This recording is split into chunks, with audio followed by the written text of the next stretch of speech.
Now, before the feast of the Passover, Jesus, knowing that his hour had come and that he would depart out of this world to the Father, having loved his own who were in the world, he loved them to the very end. And during supper, the devil, having already put into the heart of Judas Iscariot, the son of Simon, to betray him. Now Jesus, knowing that the Father had given all things into his hand, and that he had come forth from God and was going back to God, suddenly rose up from supper and laid aside his garments. And taking a towel, he girded himself about. He poured water into a basin and began to wash the disciples' feet and to wipe them with the towel with which he was girded. And so he came to Simon Peter, and he said to him, "Lord, do you wash my feet?" And Jesus answered and said to him, "What I do, you do not realize now, but you shall understand later." And Peter said to him, "Never shall you wash my feet." And Jesus answered, "If I do not wash you, you will have no part of me." And Simon then said to him, "Well then, Lord, not just my feet, but also my hands and my head." And Jesus said to him, "He who has bathed needs only to wash his feet, but is completely clean. And you are clean, but not all of you." For he knew that one was going to betray him, and for this reason he said, "Not all of you are clean." And so when he had washed their feet, he had taken his garments and reclined again at the table, and he asked them a question. "Do you know what I have done to you? And you call me teacher, and you call me Lord, and you are right, for so I am. If then I, the Lord and the teacher, washed your feet, can you not also wash one another's feet? For I have given you an example that you should also do as I have done to you. For truly, truly, I tell you, a slave is not greater than his master, neither one who is sent greater than the one who had sent him. So if you know these things, you will be blessed if you do them. I do not speak to all of you. I know the ones I have chosen. But it is that the Scriptures may be fulfilled, that he who would eat my bread will lift his heel against me. From now on I am telling you, before it comes to pass, so that when it does occur, you will believe that I am he. For truly, truly, I say to you, he who receives whomever I send receives me. And he who receives me receives him who sent me." Now when Jesus had said this, he himself became greatly troubled in spirit, testifying and saying, "Truly, truly, I say to you now that one of you will betray me." And his disciples began to look at one another, at a loss to know of which one he was speaking. Now there was one reclining on Jesus' own breast, one of his disciples whom Jesus loved. And Simon Peter therefore gestured to him and said to him, "Tell us, who is it of whom he is speaking?" And leaning back against the breast of Jesus, he asked, "Lord, who is it?"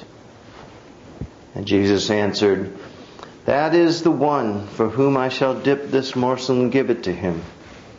So when he had dipped the morsel, he took it and gave it to Judas, the son of Simon Iscariot. And after the morsel, Satan entered into him, and Jesus therefore said to him, "What you do, do quickly." Now no one reclining at the table knew for what purpose he had said this, for some were supposing, because Judas had the money box, that Jesus was saying to him, "Go and buy the things we have need of for the feast," or else he should give something perhaps to the poor. So after receiving the morsel, Judas immediately went out, and it was night. When therefore he had gone out, Jesus said, "Now is the Son of Man glorified, and God is glorified in him. If God is glorified in him, God will also glorify him in himself, and will glorify him immediately. My children, I am with you only a little while longer. For you shall seek me, and as I said to the Jews, where I am going, you cannot come. Now I say also to you. A new commandment I give you, that you love one another, even as I have loved you, and that you also love one another. By this all men will know that you are my disciples, if you have love for one another. And Simon Peter said to Jesus, Lord, where are you going? And Jesus answered, where I go you cannot follow me now, but you shall follow me soon. And Peter said to him, Lord, why can I not follow you right now? I would even lay down my life for you. And Jesus answered him, will you lay down your life for me? For truly, truly I say to you, a cock shall not crow until you have denied me 3 times.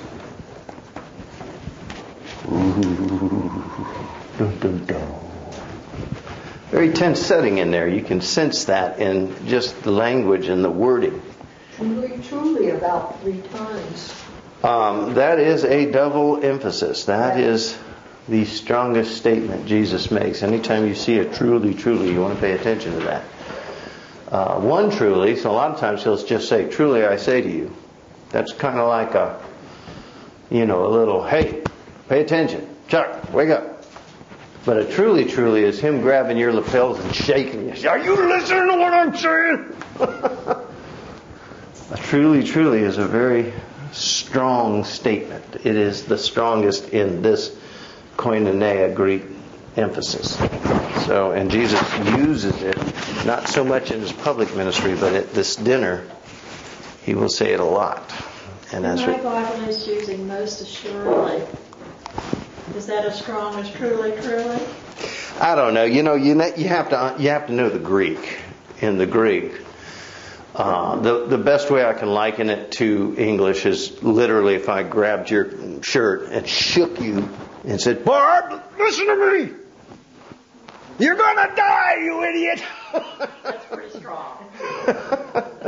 So that's the best way I can explain it from the Koinonia Greek. He didn't sit there and go, oh, truly, truly, I'm saying to you.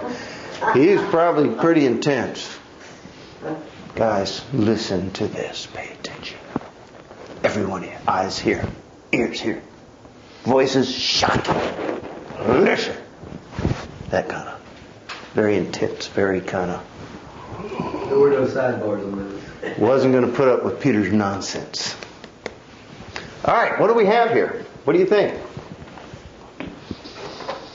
We are getting to the nitty-gritty, if you will. We have left the public arena. We are now in a very private audience. We are at the Last Supper table.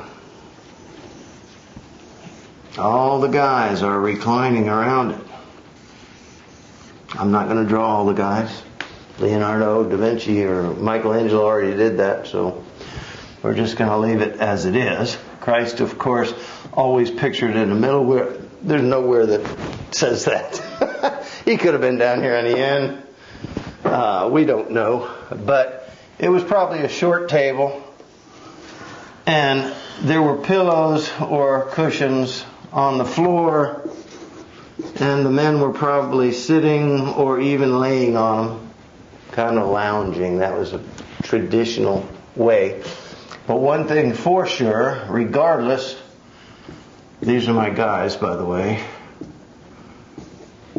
And they would be all the way around the table too, some over here. All trying to hear, I'm sure, what Jesus was talking about. Anyway, once the Passover, have y'all been to a Seder meal before? A true Seder meal, a Passover? Alright, once it begins, there is a scriptural order that is not to be disturbed for any reason until the singing of the Hallel, which is the victory or ending praise. Basically, it starts as enslaved. This is when the Hebrews were enslaved in Egypt, of course, and they were crying out to the Lord, and the Lord hears their cries. And the first part of the Seder meal is you hear a lot of crying to God, asking of God, you know, the Adonais and all of that stuff, and Elohim and all of this stuff, and you hear God's name about 1,000,000 times because it's representative of the people crying to God for deliverance. And then, of course, there comes deliverance. And during this period of the Hallel, this is where you eat some of the things, and you taste the bitter herbs, and you taste the unleavened bread, because it was bread that didn't have time to rise. It was made in great haste as the people were trying to get out of Egypt and escape slavery. And then you get the fulfillment of the prophecies and all the promises of God to deliver, to save, to reestablish, and to replant. And the promised land, you get some of the promised land in there. And in between this, you get the cup, or the admonitions, the warnings really, of Elijah. Saying, you know, all is good, you know, the deliverance is great, and the prophecy and promise is great, and the promised land is great, but if you turn away from the Lord, what's going to happen? You know, you're going to get destroyed, which is exactly what happened when they came out of slavery into the promised land, then turned away from God, and what happened? 40 years. God destroyed them, you know. Destroyed the temple, sent them to Babylon, to exile, the whole 9 yards. So they literally had to be delivered a second time, you see, from an oppressing nation. Anyway, you get all the way down here, and then final promises of God. And this time it's looking into glory when we'll stand with Him at the end of time. And then they sing the Hallel. The Hallel is basically 5 psalms. It starts with, I believe, Psalm 113, 114, 115, 116, and 117 is 6 psalms. And then it ends with 118. And once these start, they are sang in succession. The leader of the service, assumed it would be Jesus in this case, he would start singing, you know, the Hallel. And it's basically reciting in Hebrew of the Lord is great, the Lord is our deliverer, you know, and His promise is everlasting, His compassion is true. And he would start, then he would pass it to the one on his right. And then they would pick up from wherever he left off and start. Anyway, they would go through, any self-respecting Jew would know all those. They're very short and they're very easy. It's kind of like us singing row, row, row your boat, so to speak. It's everybody just knew it from childhood growing up. And they would pass it and it would go all the way around the table until it got back to Jesus, and he would finish on 118. And if you've ever read 118, it's victory in the Lord, glory, hallelujah, all this stuff. And praise be God and that. So it's like a victory song, even though they're in the midst of a crucifixion about to happen. Very intense. The intensity of that room, just the stress and the anxiety of everything going on there, and then to sing this song, I couldn't imagine. Jesus is singing like it's no big deal, boys. You're all thinking we're going to be destroyed. And 14 is going to bear that out when he says, let not your hearts be troubled, don't be afraid. Jesus could sense the tension in that room amongst the guys. Judas leaving. They're not sure why he left, but he's gone to betray. He's going to be the catalyst by which all of this will come head to head. So this is what's basically happening here, and it's Jesus' last chance, last opportunity to talk to His people. So you're going to get a bunch of truly trulies. What are the truly trulies? You get 3 of them. A slave is not greater than his master. Well, yeah, but he asks the question before it. He says, do you know? I gave you an example. Do you know? There's your key in Christianity. Do you know what I have done to you? Now, folks, I'm going to tell you, Jesus made, not only was the tension great and thick and all that stuff, and this, forced prayer and this forced song and all that stuff had to be bitterly painful. But once this Passover starts, it does not stop for any reason. You go all the way through, because it's a solid story all the way through. So for Jesus to get up in the middle of the meal, they were probably eating that time, about here, to get up in the middle of the meal and then get a bowl of water and go to each one and wash their feet would be an incredible disruption. Something you don't do. It would be like in the middle of the Hallelujah chorus in the great play, and you're going, Hallelujah, and somebody suddenly stops it and says, ladies and gentlemen, we got an announcement. We're going to have a fry and hot dog supper after. The people would be aghast, would they not? They'd be sitting there going, wait a minute. You can't announce that later? Well, if the world was going to end right after that fry and hot dog supper, wouldn't you want to know about it now? Because it might not happen. If your world was going to end, if everything was going to disappear and come to a conclusion, you probably ought to pay attention to it now. So Jesus does something that no Jew would have done. He stops this dinner dead in its tracks, and he sets about to wash and feed, which should have been done when they entered the building. Because that's usually done by servants. Yeah, when you come in. Yeah. But of course they had no servants. They were in a little empty upper room. But there's a big significance. Well, the significance is what?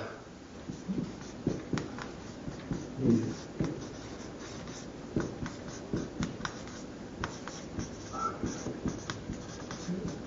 They are the servants. They are the servants to one another.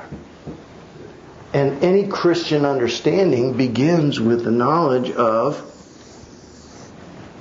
if you want to be a Christian, you want to be a servant. The first must put themselves last. You see, you must want this. If you're willing to serve and to love and to care for everybody other than yourself, then you have a godly characteristic. Then you are training to sit or stand and reign with God. This is God. Forever and ever. But see, if you're all about you, the haughty and the high, the Lord brings those people low. Because if you're the servant of all, then you can stand in awe of your God. And you will have a heart for God. And you will have the character of God. To love the unlovely. To care for those who are not cared for. To give to those who do not deserve and never will. That's what God, and that's another characteristic of God. Forgiveness. Untold. Compassion. Unmeasurable.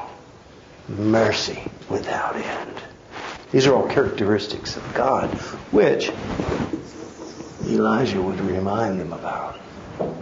But there's also a requirement of God as well. Don't mistake His compassion for weakness. Do not mistake His mercy as foolishness. And do not come lifting your head high, thinking you're all that. Because unless you created the whole universe like He did, you ain't all that. Instead, be like the prophets of old, Isaiah, who said, what is man that God should even consider him? Let alone offer him all of this. Yes, what is man that God should offer him all of this? We're getting a little more intense here, aren't we? The whole purpose of John start to finish, is that you can draw near to God. But you do it on God's terms. Truly, truly, I say, do you know what I've just done? I've given you Christianity 101. You know what that is? The very beginning. Servitude. Servanthood. Praise. You have reason to praise if you're wearing the mantle of servitude. The sweat of your labor, but not for yourself. Initiated for others. When you're covered in the sweat of labor for another, you are wearing the mantle of servitude. That's a holy, holy fragrance, if you will. That's the first truly. What's the second truly? First, everybody, servitude, servants. This should have been done when we entered. We're doing it now in the middle of the meal. Huh? Would it be whoever? Be whoever. Yeah, or my translation's a little different. He says, I tell you the truth, whoever accepts anyone I send accepts me. Whoever accepts me accepts the one who sent me. Right. All right. Well, and that's just basically what we just covered. The second truly is another do you know. Remember, this is his last chance. The second do you know. The first one is servitude. Servant. S-E-R. N-T. Servant. The second is godly character. If you believe in me and accept me, you accept him who sent me. He's trying to make the point that he and God are the same. If you've seen me, you've seen the Father. All of this is, of course, pointing to a humbled position. Better late than never, huh? Yeah, I reckon. Come in, Bob. Anyway, the godly character is the character that does not assume itself over another. Even when Jesus tried to teach Peter about servitude, what did he say? Well, no, I don't. You'll never wash my feet. Why? Because I would never do that. Peter, if I don't wash your feet, you won't learn servitude. And if you don't learn servitude, you will have no part of me. Second, well then he says, well, if that's what it takes to be a Christian, then wash my hands, my head, and everything. Which is the second truly. It's God that's the boss of this outfit. It's God that's the king of this castle. Not you, Peter. Don't lord yourself up, even in servitude. Kind of like that guy that used to have a cartoon on my door, on my office door. I don't know if it's still there or not. But the preacher who got his paper back from the professor, and he spikes it like a football, and he's shouting hooray, hooray. And the two students in the back are asking, well, what did he get an A? What did he get a hooray, hooray on? He says, he just got an A on his paper on humility. You know, he's jumping all around doing the dance and all this stuff. He's got an A on his humility paper. That's what Peter's basically doing. Not just my feet, but my hands, my face, my head, my everything. And Jesus said, let's not overdo it. Therefore, you need to know. What is that? A1's calling. Quit it. You need to know that God's character must prevail here. That is the one who would take the last place, who would humble himself before everybody else and would be glad in doing it. That's the second do you know. This is your goal, what you're striving for before you come into the audience of God. And what's the third truly?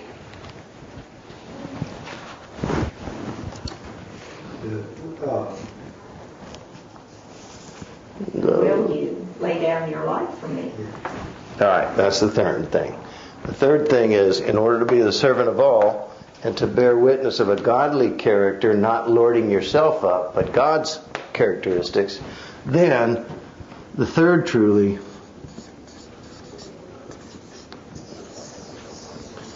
is, that's not right, it's gonna cost you. What's it gonna cost him? Well, you're gonna have to give up your life, your wants, your agendas, your desires, and focus on those of the Lord. And His are focused on all of those around you. You're going to have to love the unlovely. I know that's not a great job, but you're going to have to do it. You're going to have to serve the unservable. I know that's not a great job, but if you're going to be my Christian, if you're going to act in God's character, you're going to have to do it. You're going to have to develop compassion without end. You're going to have to develop mercy that never ends. You're going to have to develop love for those who would not even love you. You're going to have to care about those who are far off and bring them close. You're going to have to do all the stuff God is doing for you. Can you do that? See, most people say, I don't want to do that. I want a big house. I want a big car. I want a big yard. I want a big dog. I want a big payroll. I want a big everything. Because I'm a big man. Daniel Boone, I'm a big man. Right? I want to be a hero in everybody's eyes. I want to be glorious. Well, that's not the way God works. You want to be a hero in God's eyes? You take the lowest place. You take the last place. And you become a servant of everybody else. Then let God glorify you, as Jesus had. That's why you get all the passages on now God will glorify me, and you will see it. You will see it to the uttermost. Now, at this time, they don't understand He's going to actually die. They got a fearing. I mean, they've heard rumors and chatter and all that stuff amongst the people. They have no idea He's going to come back from the dead. You know, even though He's told them that, they're sitting there, yeah, right. Everybody does. Well, no, nobody did until Jesus showed up. These are the three trulies as we get down to the rubber hitting the road. He's sitting in this private audience. He's telling these guys in a very tense, anxious moment, if you're going to be my boys, these are the characteristics to develop, godly characteristics. And this is the cost, the price. Dietrich Bonhoeffer wrote a book, very heady, hard to read, but a good read. It's called The Cost of Discipleship. To truly be a man or woman of God, what's it going to cost you?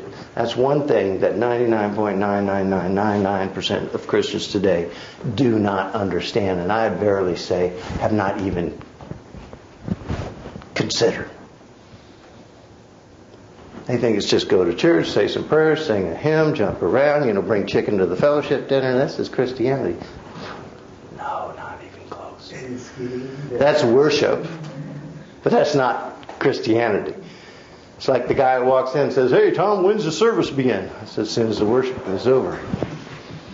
As soon as the worship's over, you get out there and serve. You get out there and care for somebody else other than yourself. The service begins when the worship is over. When we're done singing and praying and eating chicken, then get out there and literally give a damn about somebody other than yourself.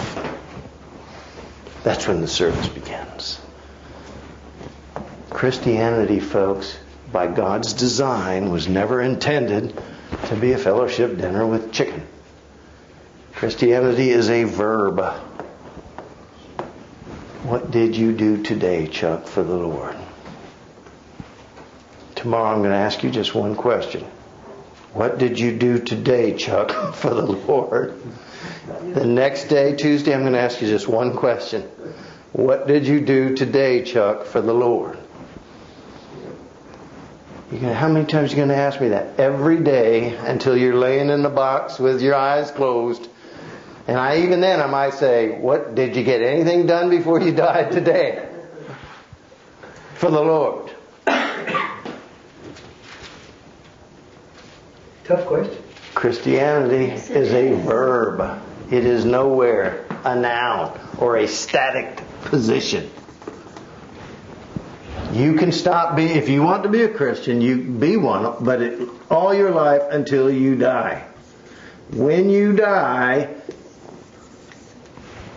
you can draw near to God. Then you get to reign with Him forever and ever. But while you're here, you've got a job to do. You will be my witness, my ambassador. No one will know of me, i.e. God, unless you show them. And you need to show them every day. To every person you meet, just like Jesus did. This guy needs healing, He healed him. This guy's hungry, He fed him. This guy's dirty, He washed him. This guy's dead, He raised him up. Any and everybody. Everybody qualified for the love of God. Jew, not Jew. You know, it didn't make any difference. Male, female, didn't make any difference. Roman centurion, Jewish priest, didn't make any difference. Jesus took care of them if they came with a heart that was true. And if not true, at least truly seeking. The false, He had compassion on them. He didn't destroy them. But neither did He abide with them. Judas Iscariot, what you do, do quickly. And even at that, he was very troubled over it, that Judas would leave him. Even in betrayal, he was compassionate. He was merciful. He could have said, hey guys, Judas is going to betray us. I'm going to the cross. I'm going to die. And most of you guys will probably get beat up too. What do you think would happen? They'd have killed him right there. Peter had a propensity of pulling swords and cutting off ears and stuff like that. I'm sure they had filleted that little traitor right then and there. No, Jesus said, what you do, you have that choice. You have that right. What you do, if you want the world, go get the world. If you want God, Barb, what have you done for God today? Just going to ask you. I swear when I had trouble getting to Probably a guy in that white pickup truck chasing you down the road. Stay away from him. I'm only going to ask you one question. I'll ask you the same question tomorrow. And the next day. And the next day. And the next day. And the next day. And the next day. And the next day. We do this all day. And the next day. And the next day. And the next day. At least your heart should be asking you that question. If it is, then you are very close to the kingdom. Getting very intimate here about what a true Christianity is, what being a true Christian man or woman is. Understanding, like I said, 99.9% have never even thought of this. Have not even understood it. Certainly not even considered it. You know, they grumble when they got to put $5 in the plate. I wish it was that easy. I'd be glad to put $5 in the plate and then go do what the heck I want. That's not Christianity. In fact, God doesn't even care about your $5. What He cares about is the service. Well, when does the service begin? After the worship's done. Go out and serve. That's what Christianity is. And He ends with, there's no greater service than to lay down your life. There's no greater cost to you. Because really, that's all you got. You know, all your stuff doesn't make any difference. What's truly yours is what? You. Yeah, you. I didn't make that truck I drive. That's not even truly mine. Well, it is, but if you give it to God's, then that's the other thing. It's going to cost you your life. It's now God's. What have you done for God today? How have you served Him today, you see? That's the total cost, is what is truly yours, just like Judas. Even that will be given to the Lord. You know, the truck I drive, I didn't make it. I just drive it. Oh, well, I bought it. Well, it's, what? They changed some inanimate paper for a big inanimate hunk of metal. That's trade, that's barter, but that's not me. I mean, I didn't make it. I didn't design it. I don't even drive it that well, to be honest with you. People would rather I didn't, I'm sure. What's truly mine is right here. You're looking at it. It's 176, and I'm proud of that, by the way, pounds of me. 3 weeks ago, it was 188 pounds of me. So, you see what I'm saying? This is true Christianity. The three trulies, the intimate setting, the deliberate interruption of the sacred meal, and emphasis on Elijah, and the final victory, all says it's hard, it can be done, you can do it. In fact, God commands you to do it. He wouldn't command you to do something if you weren't able, right? That's right. What have you done for Him today? I'm going to ask you that tomorrow, and the next day, and the next day, and the next day, and the next day. Tom, you're being a pain. No, Tom didn't initiate it because he's asking me the same question. Today, and the next day, and the next day, and the next day.